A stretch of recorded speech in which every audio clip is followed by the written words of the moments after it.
Bueno amigos, ¿qué tal? Estamos de nuevo en otra emisión de Puentes de Papel por hora 60. Aquí para charlar un poco de poesía, de lo que nos compete un poco, ¿no? De eso, como siempre digo, del hacer del verso y todo lo que tiene que ver alrededor, lo que pueden ser los movimientos, lo que pueden ser distintos autores, lo que puede ser distintas corrientes o distintas estéticas que se van dando, ¿no? En esa idea o en ese afán de expresión que es tan amplio dentro del rubro de la poesía, dentro de ese género de la literatura que es la poesía. Hoy quería traerles a dos autores que yo los encontré, de alguna manera para mí se puede hacer un paralelismo dentro de estos dos autores, no sé si tanto estético, porque ya vamos a estar hablando sobre la estética. Hay diferencias claras, diferencias estéticas, pero me parece que se los puede amalgamar o que se los puede de alguna manera unir o trazar alguna conexión entre que han sido poetas que de alguna forma o de alguna manera han quedado, no digo relegados porque son muy conocidos, su influencia ha sido enorme dentro del panorama de la poesía, sobre todo la poesía latinoamericana, más hispanohablante también, pero son figuras importantes, muy importantes de la poesía latinoamericana, pero me parece que han quedado un poco a la sombra de dos monstruos gigantes, ¿no es cierto?, de lo que es la poesía, que son estas dos figuras importantes, ¿no? Hablo de Pablo Neruda en Chile y de César Vallejo en Perú. No digo que hayan quedado relegados estos dos autores, para nada, porque han sido terriblemente exitosos, pero si a uno le dicen poesía chilena, el primero que piensa es Neruda, y cuando dicen poesía peruana, el primero que uno piensa es Vallejo. Entonces, me parece que si no hubieran existido estos dos personajes o hubieran sido de otra nacionalidad, me parece que si dijéramos poesía chilena diríamos Gonzalo Rojas, y si dijéramos poesía del Perú muy probablemente pensemos en Jorge Eduardo Eyelson. Entonces, sobre todo me parece interesante poder ver a estos dos autores que por culpa, entre comillas, de Neruda y de Vallejo no son tan populares y tan difundidos. Son muy difundidos, sí, pero no tanto como los nombres de Neruda y de Vallejo. Entonces me parece interesante poder verlos un poco, poder presentárselos a quien no los conozca, porque me parece que son tan dignos de ser conocidos como Neruda y como Vallejo. Pero bueno, entonces de lo que quería hablar era un poco eso, presentárselo al que no lo conozca y profundizar un poco más o darle una lectura que siempre va a ser muy subjetiva sobre estos dos grandes autores. También hay un paralelismo, digamos, bastante importante. Ya vamos a ver, los dos reciben también, cada uno en su época, becas de la UNESCO.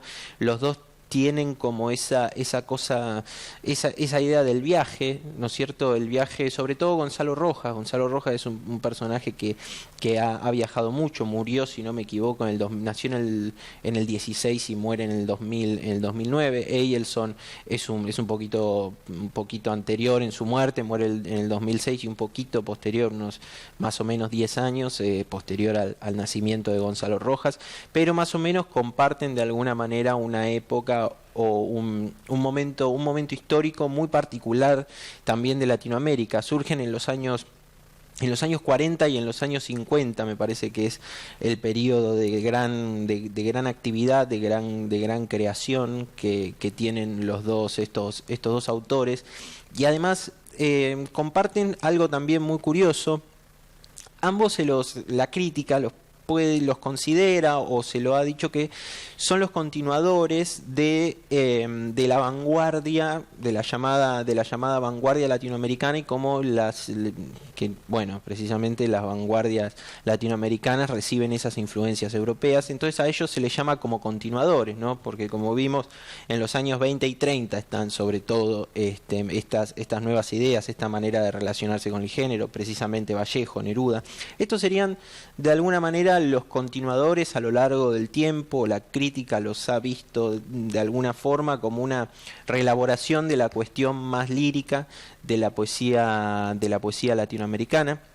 Entonces también quería comentar cómo iba por ese lado, cómo se termina desarrollando en la sensibilidad de esas décadas la influencia que dejan estas vanguardias latinoamericanas. Otra también que a mí me pareció muy interesante, que es que ambos comparten un grupo en un principio, ¿no es cierto?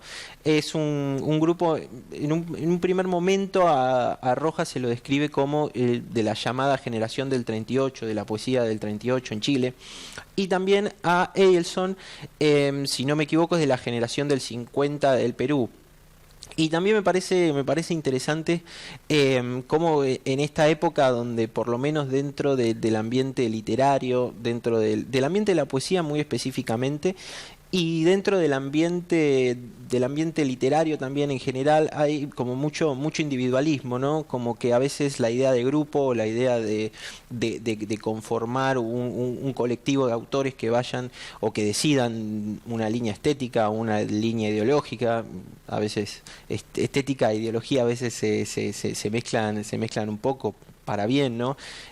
Pero como hoy en un digamos ambiente tan de núcleo, no tan de uno mismo, tan autorreferencial, como estos autores siempre salen al encuentro con otros autores de su generación, marcando de alguna forma la influencia que van a recibirse en ese entonces, no mutuamente, como ese diálogo con otros autores de su propia generación. Gonzalo Rojas también va a tener dentro de los años 60, por esa época también va a hacer distintos congresos de escritores, de intelectuales, filósofos, así que se va a dedicar a la docencia. Es el primer personaje que quisiera presentarles para después ir a Eielson. Y también poder marcar un poquito las diferencias que los hacen a cada uno. Hay algunas diferencias, a pesar de que son continuadores, desde mi punto de vista y desde algunos críticos, de lo que pueden llegar a ser estas vanguardias latinoamericanas. También van a encontrar diferencias en dónde en qué sentido se hace más hincapié, ¿no? Si es el sonido, en el oído, o en la vista, ¿no? O en la imagen. Me parece que ahí se marca un poco las diferencias que los hace autores sumamente personales. Había traído acá algunos datos, pero precisamente quería darles como un pantallazo de lo que se dice o de lo que entiende la crítica como una reinterpretación o una revitalización de distintos autores. Entonces, precisamente va a estar Darío primero, ¿no es cierto? Siempre Darío, de alguna manera, del modernismo latinoamericano.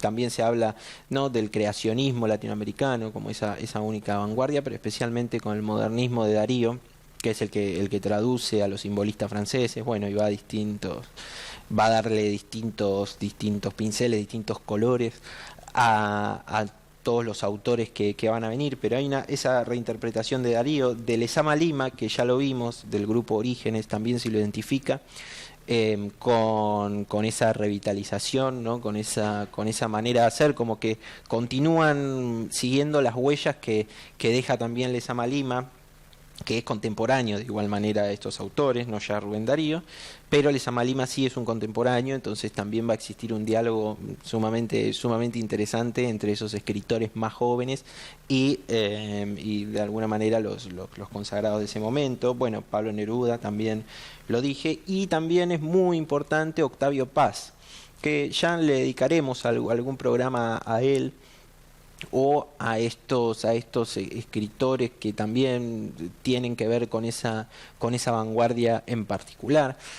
Con Octavio Paz, bueno, ya se lo conoce, premio Nobel, es uno de los primeros que empieza a trabajar con el surrealismo, con un surrealismo muy puro, de alguna manera, en México, ¿no es cierto? Después va a ser premio Nobel y también un escritor muy reconocido, con distintas preocupaciones literarias, en donde, bueno, va a dirigir revistas, etcétera.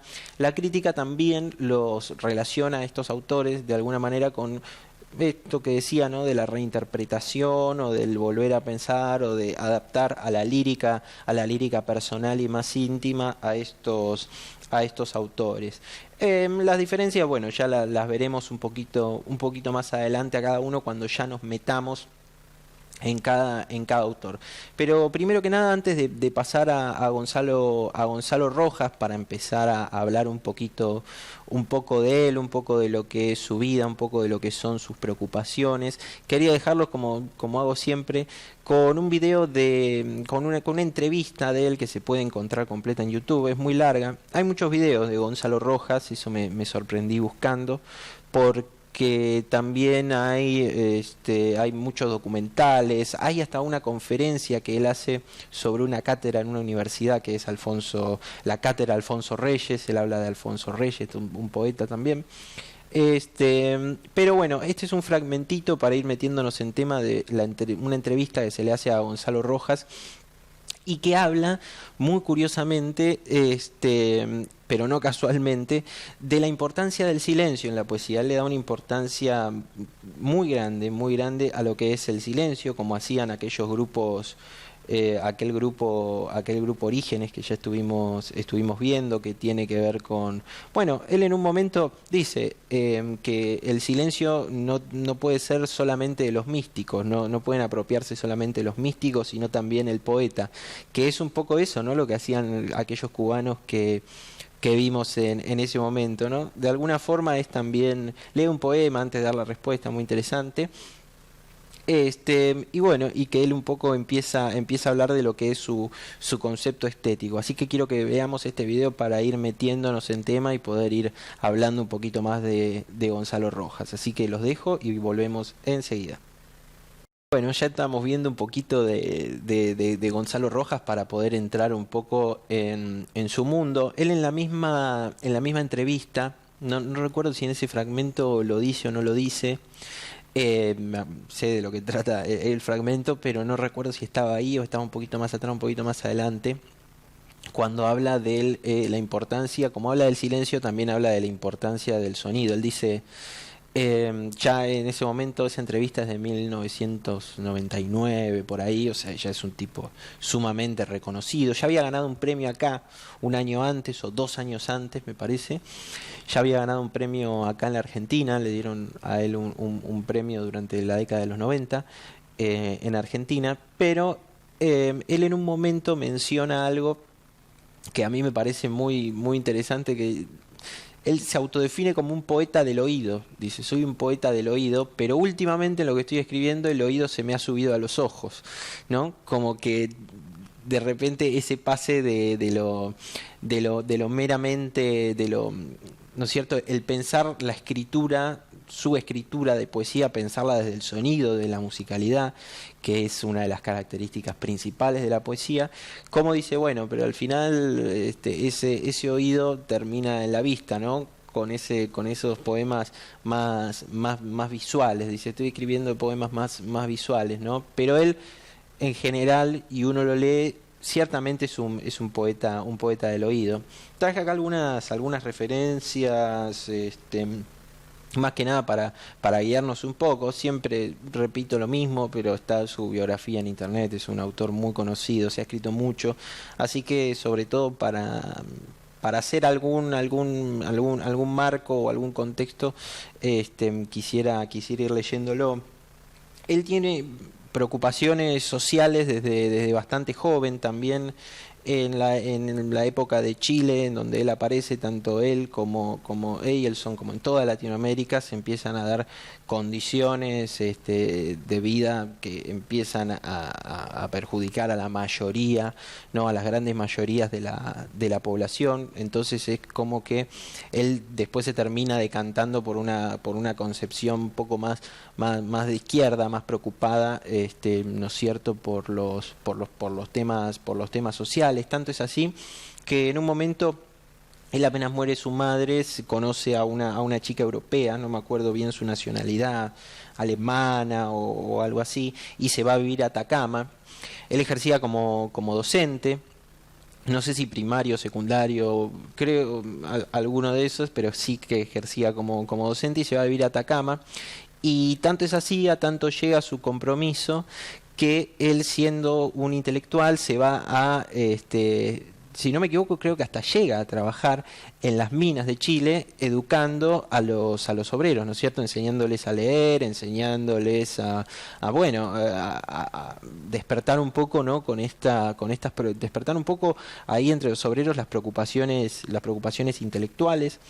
Entonces es un tipo muy comprometido, no solamente desde el discurso, sino que también en ese sentido, en esa época de su vida, se compromete de una manera tangible, ¿no? De una manera real. Después va a ser profesor universitario. Esto que yo decía de las conferencias, hay una conferencia que se da en internet que se puede ver en internet a partir de una cátedra que se le otorga.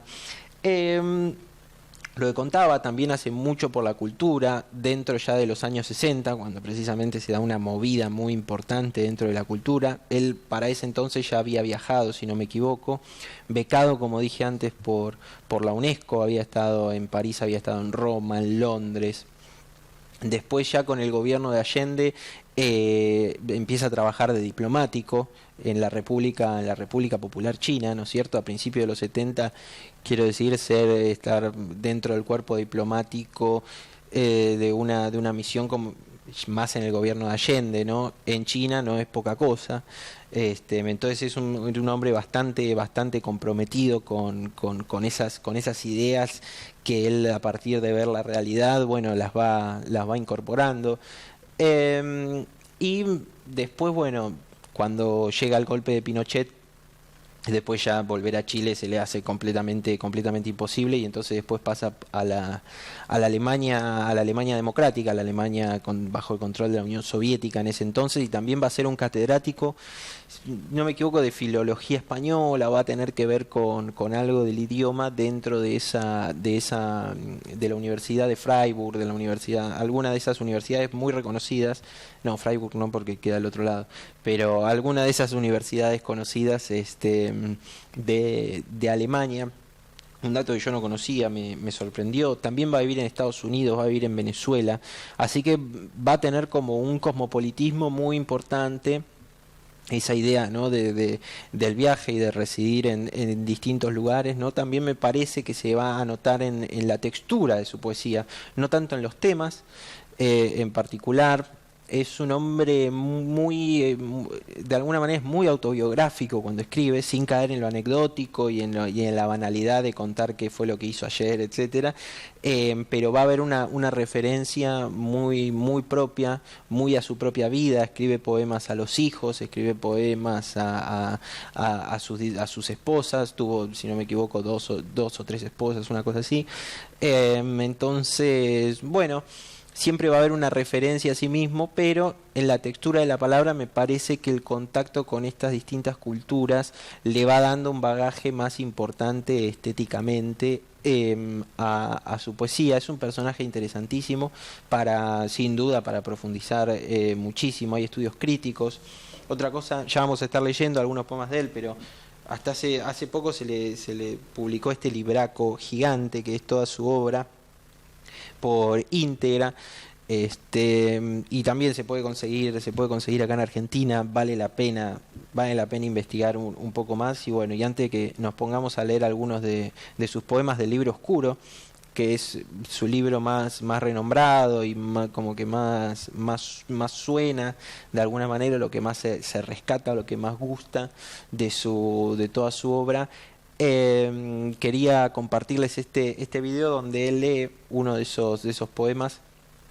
Y bueno, y para ya ir metiéndonos dentro del mundo de Gonzalo Rojas, como siempre digo, la importancia de escuchar a los autores en su voz. Así que vamos a ver este videíto de Gonzalo Rojas leyendo el poema Carbón.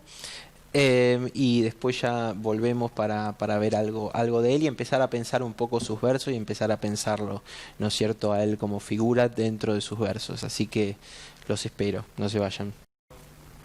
Bueno, y algo que me olvidaba de contarles, esta edición crítica que tengo acá de Gonzalo Rojas también es muy interesante, porque hay distintas referencias que se hacen como notas al pie del libro, que van comentando o ilustrando por qué pone cada cosa, quiero decir, cada palabra, cada sitio que nombra, ¿no? Y este poema se llama Orompelo, y justo me remitió cuando lo estaba abriendo a esta cita, ¿no? A esta nota que dice: Orompelo era el nombre de la calle de Concepción donde se instaló la familia Rojas Pizarro luego de la muerte de Juan Antonio Rojas en 1921. Entonces, también es interesante en ese sentido esta edición, que además tiene correcciones. Uno puede también ver cómo va pensando Gonzalo Rojas a la poesía, porque se encuentra, bueno, esto, a veces hay referencias que dice: esto lo cambió y difiere de la edición publicada en la revista tanto de tal año, y cambia, y bueno, y te muestra cómo es la corrección. Entonces, eso también, para el que quiera escribir y le interese la obra de Gonzalo Rojas, también es interesantísimo. Este poema, se llama Orompelo, dice: que no se diga que amé las nubes de Concepción, que estuve aquí esta década, turbia, en el Bío de los lagartos venenosos, como en mi propia casa. Esto no era mi casa, volví a los peñascos sucios de Orompelo en castigo, después de haberle dado toda la vuelta al mundo. Orompelo es el año 26 de los tercos adoquines y el coche de caballos, cuando mi pobre madre, que nos dará mañana al desayuno, y pasado mañana, cuando las 12 bocas, porque no es posible que estos niños sin padre. Orompelo, Orompelo. El viaje mismo es un absurdo. El colmo es alguien que se pega a su musgo de Concepción al sur de las estrellas. Costumbre de ser niño, o esto va a reventar con calle y todo, con recuerdos y nubes que no amé. Pesadilla de esperar, por si veo a mi infancia de repente. Qué interesa, este último verso me parece magistral, ¿no? ¿No es cierto? La persona que vuelve después de estar tanto tiempo afuera, vuelve al lugar donde es la infancia, ¿no? Y le da miedo. Hay una personificación ahí, ¿no? De encontrarse con su propia infancia y de tener miedo, ¿no? De no querer ver a ese propio yo que ya no está, ¿no? De alguna forma. Y es interesante, como decía, cómo continúa con la influencia, cómo recepciona él la tradición de estas influencias, ¿no? Porque de alguna manera está contando su propia experiencia personal, está siendo, sí, autorreferente a una vivencia de él, pero también tiene vueltas de tuerca estética que nos permiten hablar de un continuador de esas. Para mí, ¿no? De mi punto de vista, sí podemos estar hablando de un continuador, ¿no? Las imágenes del musgo, hay mucho de símbolo, me parece a mí, ¿no? El colmo es alguien que se pega a su musgo, ¿no? Como eso que ya pasó, ¿no? Sin tener que decir, de alguna forma, el recuerdo, no tener, ¿no? La infancia la asocia, y el recuerdo lo asocia con un musgo, pero también siendo muy preciso. Eso también lo identifica mucho a Gonzalo Rojas, la precisión en la palabra. No hay, más allá de las ambigüedades que toda poesía buena debe tener, no hay nada librado al azar, no hay nada que pueda decir por qué puso esta palabra acá. No, es muy preciso y muy, de alguna forma, muy conciso con su decir. Hasta en los poemas largos es una persona sumamente concisa, y que nos transporta, de alguna forma nos va transportando a su mundo. Me parece que eso viene por el trabajo que hace con el ritmo, Gonzalo Rojas especialmente. Pero bueno, quería leer alguno más. Este es un poema que se llama Advertencia al poeta Guillermo Sucre cuando quiso dejar la poesía. La primera parte dice: no está Guillermo Sucre, voló de aquí, no estuvo en Venezuela, no durmió en el insomnio lúcido del vidente. La página donde escribió su estrella volvió al aire que todos respiramos. ¿Qué cítara más honda que el silencio de este oscuro sin madre después de tanto orgullo? Porque el que nace en él ya es otro. El que ya empieza a ser del sol, ya no tiene escritura porque tiene palabra. La segunda parte dice: difícil cuerda, la última que hay que pasar encima del torrente en el filo tenebroso. Cuando todo te dice: Guillermo, estás perdido, oh inocencia, ¿Siempre será tu mano quien nos pare en lo inmóvil cuando estamos a punto de saltar al pudridero aciago? Te digo que es inútil lamentarse. Estos somos, testigos de la tierra, y ahí el trabajo. Inútil escribir y venderse. ¿Para qué tanta tinta si el mundo solo nos pide fuego? La tercera parte. Si cambias, permaneces, Guillermo. Venezuela se te va subiendo por la sangre como sube la estrella de América. No hay otra realidad que este coro que viene desde abajo, de los ríos más hondos, donde canta el principio. Si el volcán fuera cóndor, romperían el huevo del abismo los muertos. Vuela el volcán y el miedo, sin embargo, nos tapa con la vieja ceniza. La cuarta parte. La vieja nada, hermano. La mortal trizadura. Sacar al muerto. Es hora de sacar a este muerto que nos creció debajo de la piel como un vicio lastimoso. Pasar la cuerda y toda la belleza que baila en el vacío. Guillermo Sucre, ¿estás donde ya estás o se quema tu origen cada día en la herida viva de Venezuela? Y la última, la quinta parte y la última, entrar, salir del aire de América, vivir el espíritu, sálvese quien se asfixie o quien pueda. Poetas, ¿para qué? Si hasta el mismo absoluto tiene hambre de justicia. Somos más los terrestres, volemos hasta el sol. A tu hijo de 3 años, dile que el mundo sale volando desde el huevo de la muerte. ¿No? Qué interesante. Uno siempre se encuentra, yo por lo menos siempre me encuentro releyendo a Gonzalo Rojas, pensándolo a Gonzalo Rojas, porque me parece que para el que es poeta o el que intenta escribir poesía, me parece que es un autor que se lo puede no solamente disfrutar como lector, sino del que se puede aprender mucho en cuanto a la sinceridad, a la honestidad del poema, ¿no es cierto? Porque no se puede decir que sea un poeta de grandes artilugios, sino que es, como dije, muy preciso en el uso de los recursos de la poesía. En la metáfora, por ejemplo, es sumamente preciso. No deja lugar, como esto digo, a la banalidad, y sin dejar de ser autorreferente, ¿no? En este caso el sentimiento lírico, diciéndole a este poeta Guillermo Sucre, ¿no?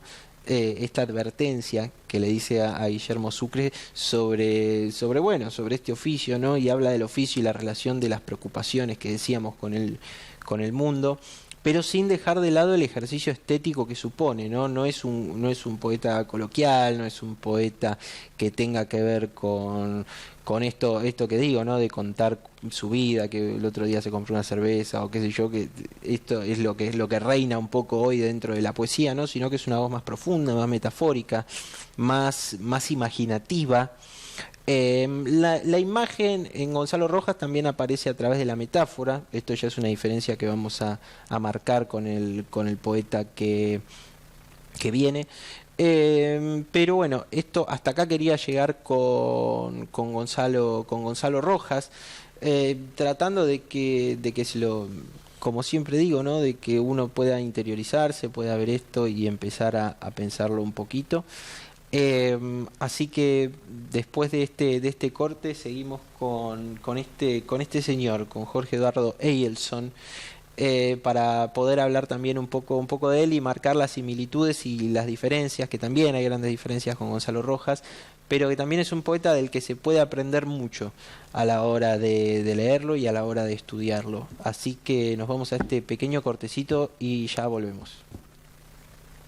¿Qué tal, amigos? Volvimos de nuevo acá a Puentes de Papel por hora 60. Vamos, me olvidé de decirlo, vamos todos los miércoles de 2:30 a 15:30. Tenemos esta horita para hablar un poco de poesía y de todo lo que va suscitando alrededor, el contexto que puede ser el contexto histórico, el contexto estético.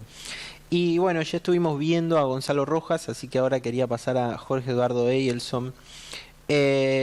Con esta relación que contaba que tiene con Gonzalo Rojas, pero de alguna manera también, como digo, hay diferencias. A Jorge Eduardo Eyelson, él vive cerca, no sé si más de 50 años en el extranjero, más precisamente en Roma. También ahí se le va a abrir la posibilidad de viajar a Francia, va a conocer en persona, si no me equivoco, conoce en persona a Octavio Paz, en ese interín, y se rodea de círculos intelectuales. Ya ahí, distinto de Gonzalo Rojas, ya no lo encuentro, por lo que he leído y conozco yo, no lo encuentro tan vinculado al contexto social, al contexto ideológico, al contexto político, sino que es más un intelectual artista bien perteneciente a esos grupos y a ese medio. Él nace en Perú y desde muy temprano se le reconocen aptitudes grandes para lo que es el grabado, para lo que es todo el arte plástico en general, junto con la poesía, y es un apasionado de la actuación, o sea que es un artista bastante multifacético.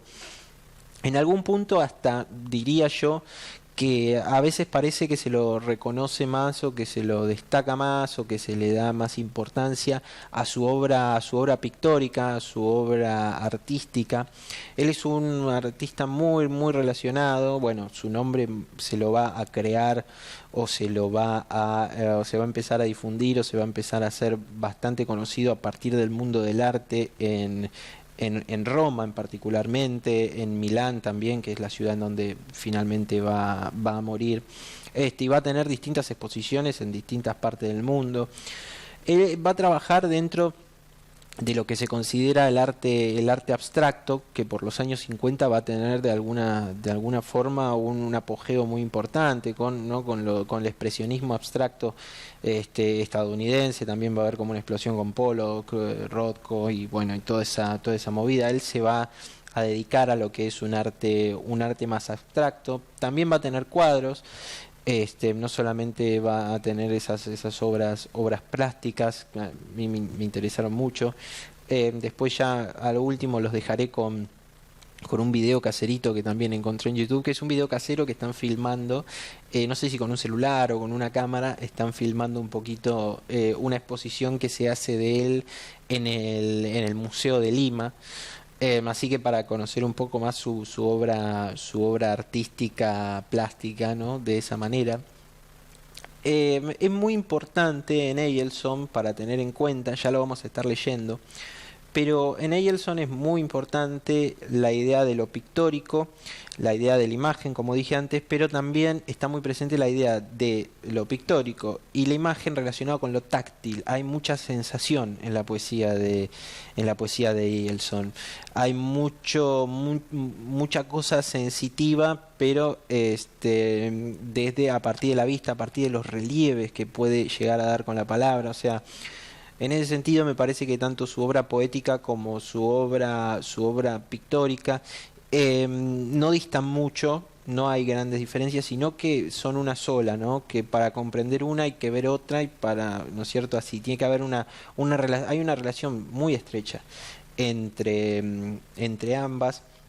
Como contaba, él va a vivir 50 años más de 50 años en Italia y en Europa, porque él tiene un problema familiar con su hermano y bueno, y se va a vivir allá durante un tiempo.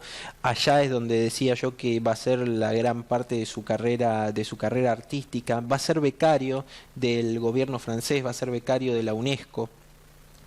Tal como Gonzalo Rojas, así que ahí si queremos hay alguna asociación. Ambos van a estar en Europa, no sé si alguna vez se conocieron, me da la sensación de que sí, porque mientras Gonzalo Rojas estaba en Europa también estaba Eielson y pertenecían como a ese grupito cultural de intelectuales que bueno, estaban formándose en Europa en ese momento, así que de alguna forma también comparten esa formación, pero bueno, estas diferencias estéticas y quizás también ideológicas es la que no digo los aleja, pero los hace un poco distintos. Quiero, antes de quedarme sin tiempo, quiero leer algunos poemas. También eso quiero recomendar, que hay una conferencia que él hace en el 2001, una videoconferencia, que él hace, si no me equivoco, para Perú. Es esa videoconferencia, él lo hace desde Italia, cuando ya es una figura ultra reconocida. Por ejemplo, algo que siempre me llamó la atención Otro día, alguna vez hablando con este editor, sobre todo de la década de los 80, que recibe el premio Conex por su editorial Último Reino, que es Víctor Redondo. Precisamente esa editorial se llama así por un poema de Eilson, que se llama Último Reino, ¿no? Los poemas, el libro de poemas son reinos, ¿no es cierto? También la explosión de Eilson, ¿no? O la gran difusión que va a tener Eilson se da en materia poética en los 80, va a ser importantísimo porque saca un libro que es La Noche Oscura del Cuerpo, si no me equivoco se llama así, y está antologado en este librito que se llama Poeta en Roma, que es de alguna manera lo edita Visor de Poesía. Y es de alguna manera también juega con eso un poco de Poeta en Nueva York de Lorca, y hace un poeta, no, porque sería de alguna manera, el Lorca es un europeo en América y escribe desde su percepción de América, y también hay mucha cosa del folclore o del paisaje o de todo lo que rodea a la ciudad de Roma en la poesía de Eilson, y sería un latinoamericano con su visión europea, ¿no? Entonces también me parece que hay como un jueguito. Es una especie de, se reúnen todos los libros que él va escribiendo durante sus años en Roma, durante su tiempo, su residencia, paralelamente a su creación artística. Entonces también tiene como esa cosa, no sé, que me parece muy interesante. Pero bueno, recomiendo lo que estaba diciendo, recomiendo vivamente esta entrevista que está en YouTube también, que es que Eilson hace con unos estudiantes, ¿no es cierto? Y que le van preguntando desde el año 2001, él muere 5 años después, y también le van preguntando y él va respondiendo sobre este tema de la poesía. También habla bastante de arte. Es muy interesante, él mismo es una figura bastante interesante. Yo conocí acá en Buenos Aires a alguien que se consideraba o que decía ser discípulo de Eilson, así que me acuerdo que pudimos hablar un poco. Son dos figuras, tanto Eilson como Gonzalo Rojas son dos figuras que yo tengo como muy allá arriba, ¿no? Como se dice, porque me parece que han aportado y que han sido una influencia importante para los creadores que vienen después, pero también que han continuado con una línea y con una tradición muy concreta y muy importante. Así que antes de pasar a los poemas de Eilson y empezar a pensarlos un poco en esta clave del mundo Eilson, ¿no? Cada poeta tiene su mundo que crea a la hora de escribir. Quería ponerles algún poema de él en su voz para que vayamos viendo también el trazo o la gran influencia que hay en su poesía, tanto como en Gonzalo Rojas, de estas vanguardias, y cómo la formación europea termina influyendo en el quehacer de estos dos artistas. Así que vamos con ese video de Jorge Eduardo Eilson. En realidad es un audio de la poesía, de una poesía en su voz. Así que bueno, vamos con eso y ya volvemos a leer un poquito más a Jorge Eduardo Eilson. Bueno, y seguimos leyendo un poquito más a Eilson, y para ver un poco, para pensarlo un poco. Este poema se llama Parque para un hombre dormido y dice: cerebro de la noche, ojo dorado, de cascabel que tiemblas en el pino, escuchad. Yo soy el que llora y escribe en el invierno. Palomas y nibias gradas húndense en mi memoria, y ante mi cabeza de sangre pensando, moradas de piedra abren sus plumas estremecidas.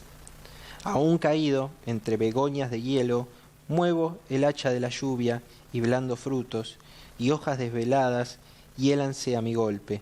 Amo mi cráneo como a un balcón, doblado sobre un negro precipicio del Señor. Labro los astros a mi lado, oh noche, y en la mesa de las tierras el poema que rueda entre los muertos y encendido los corona, pues por todo va mi sombra, tal la gloria de huesos, cera y humus que me postra, majestuoso, sobre el bello césped, en los dioses abrazado. Amo así este cráneo en su ceniza, como al mundo, en cuyos fríos parques la eternidad es el mismo hombre de mármol que vela en una estatua, o que se tiende, oscuro y sin amor, sobre la yerba. ¿no? Pensaba, mientras iba leyendo este poema, pensaba este, la influencia que comentaba, ¿no? La influencia de lo pictórico, la influencia de la imagen y la influencia de la imagen como hecho táctil, ¿no? El tema del ojo dorado, ¿no? De cascabel que tiemblas en el pino, ¿no? Son imágenes sumamente visuales, muy, muy visuales, que contrastan un poco con este aire tan, digamos, reflexivo, si puede decirse, de Gonzalo Rojas. Él es más como Eyelson es más como, ¿no? De escupir imágenes, ¿no? De llegar al lector o de llegar al sentimiento del lector y al sentimiento lírico a través de la imagen, ¿no? Gonzalo Rojas es más de una reflexión más íntima, de una reflexión con un halo así de metáfora, ¿no? Con un halo así también tiene algo de misterio, ¿no? Me parece a mí, Gonzalo Rojas. Y en cambio Elson no, es completamente de alguna forma no diría extravagante, ¿no? Pero sino muy expresivo, muy de decir así. En eso se parece un poco a García Lorca, de esa manera. El tema de Eyelson también es muy característico el ritmo es fundamental en Eyelson, pero como digo va acompañando a la imagen, como el sonido. Digamos que las palabras o lo que hace Gonzalo Rojas acompaña al sonido, ¿no? En Eyelson es al revés. El ritmo acompaña la imagen, ¿no? Se suma a la imagen, para darle sobre todo un orden y una musicalidad a esa imagen. No parte desde ahí, no se edifica desde ahí el poema, a eso voy, ¿no? En Gonzalo Rojas se edifica desde el sonido y desde Eyelson vemos que no. Sin embargo, no abandona por eso Eyelson una tradición muy lírica, ¿no es cierto? Porque después de estas imágenes, Cerebro de la Noche, Ojo Dorado, dice, yo soy el que llora y escribe en el invierno, ¿no es cierto? Como una especie de sentencia, como una especie de, bueno, esto pasa por este lado, ¿no? La idea de todas estas imágenes se resumen en el sentimiento lírico. Y ahí después entra en la memoria, entra en las imágenes de la noche, ¿no? La noche como el desconocimiento, lo oscuro. Lo oscuro también es un elemento sumamente importante dentro de la poesía de Eyelson, lo desconocido, de alguna manera, a veces se torna como lo prohibido, lo oscuro en Eyelson es muy particular. Y vamos a seguir con dos poemitas más para dar un poco más de, digamos, para poder ilustrar un poquito más estas ideas que voy diciendo y después ya sí para pasar a este video casero que me pareció sumamente interesante sobre una exposición que se hizo de él en el Museo de Lima. Pero estos últimos dos poemitas que quiero leer, el primero se llama Columna al otoño y dice: se pierde el tiempo, las sedosas sombras que ruedan entre esferas de esmeralda hacia la muerte. Frente al otoño respiro como un ángel, escucho el silbido de las flores vivas, veo grandes cielos y corrientes frías de olvidados rostros pasan por mi frente. Yo sé bien, corazón mío, gorgona púrpura y girante, cómo es de oscura tu sonrisa y cómo se agita tu corona de gusanos en la sombra, rey vulnerado por las detonaciones lilas del otoño. Heme aquí, transido ante los fuegos estelares, mirando cómo arden en una azul columna, agreste y solitaria, mi corazón, los árboles y el viento. Y este último se llama Nocturno Terrenal, que dice: amo cierta sombra y cierta luz que muy juntas, creo yo, azulan las casas profundas de los muertos. Amo la llama y el cabo de la sangre, porque juntas son el mundo y hacen de mí un muro que separa la noche del día. He visto los rojos campos labrados por el cielo azul, la antigua naturaleza desflecada y húmeda, de vino, de rocío, mortalmente hecha con racimos de amor, tal un lecho donde ardiera lo deseado, pero debajo de todo, siempre despierta, un agua pura, pensando por nosotros contra un árbol de dolor. Y las cosas, cuya última luciérnaga ha volado con nuestro último sueño, que tienen todavía, como un templo majestuoso, el gran consuelo de su polvo donde nada ni nadie ha osado penetrar sino los muertos. Amo todavía aquello que habla lejos, como los astros de terciopelo, al oído del viento, aún las rosas y la luz, y todo lo que igual a una plaga inextinguible, pero real, transcurre entre los hombres y agita su plumaje. fosforescencia, día esmeralda de las tumbas, solo tus ojos, adivino, adorados por lagartos y raíces, y tras de ellos casas y crepúsculos, altas montañas destronadas contra cielos de nieve en un soplo, todo bajo el musgo de sus ojos, blanco amante, de cuyo seno mana una leche antigua a cada fruto. Yo amo por ello este hundido bosque de brillantes hojas, donde reposa inmemorial el gran sol de los tiempos. ¿No? Bueno, sería seguir pensando, ¿no?, de alguna manera la imagen, la estética pictórica que tiene Eyelson, ¿no? El día esmeralda. Sería un poco reiterar lo que ya dije. Así que se puede llegar a rever estos poemas bajo ese ojo tan pictórico y tan de imagen y tan fuerte. Cómo alcanza Eyelson la profundidad a partir de la imagen, ¿no? Cuando a veces en un poeta mediocre o en un poeta malo, a veces la imagen puede servir en realidad para distraer, para llevar a un lugar distinto porque no hay mucho para decir, ¿no? En Eyelson es todo lo contrario, la imagen nos va llevando a la profundidad y nos va haciendo sumergir en la profundidad del sentimiento, de lo que quiere decir, ¿no? De la expresión.